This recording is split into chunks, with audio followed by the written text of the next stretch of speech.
Hey, thanks for tuning in. I thought I'd just do an episode sharing a bit of an update on how hiking plans are going for Everest Base Camp and the Peak in November. And yeah, why not take you behind the scenes? So I've got actually just tons of advice from amazing people. And I will do an episode where I actually talk through some of the stuff that's been sent to me, texted, emailed, Instagram, voice noted, because I think that's really valuable if you're considering doing something big like this.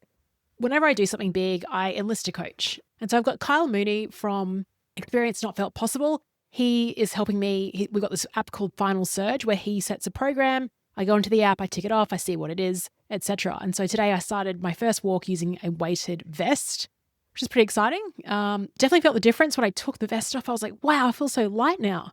So I'm going to continue doing that. My friend Petra Zink actually messaged and said, oh, you won't believe it. On today's episode of Diary of a CEO that she was listening to, they're talking about how weighted vests like the best thing for women in their 40s. So Kyle and I, we got the app that we work on together and also voice note every now and then. And I sent him a voice note about, because as you know, you've been listening to the show, I've got this Achilles injury.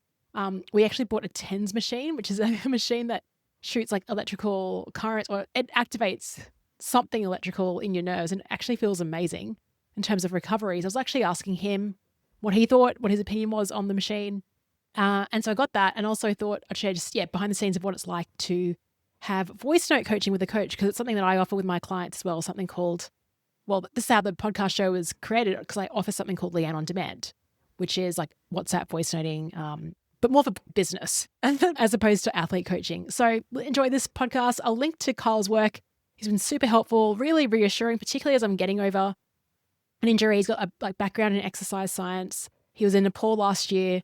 I think he's done some Ironman. So yeah, really good resource and person to have for contextualized, personalized program and approach as well. Enjoy the listen. Thanks for the feedback on all that. We'll start with the tendon machine, and it is highly individual. Some people find great relief from it, some people don't.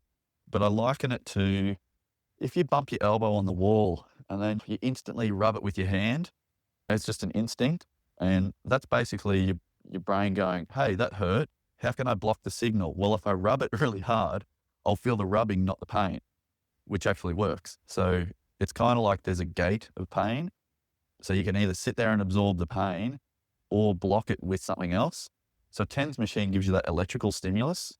So your body's actually getting a sensation of this electrical stimulus through the skin instead of the pain. So it's not really fixing anything. It's just blocking you from having pain. But that can help you in a way, because if you've got back pain and you've got the TENS machine on, it might allow your body to relax enough so that you move better.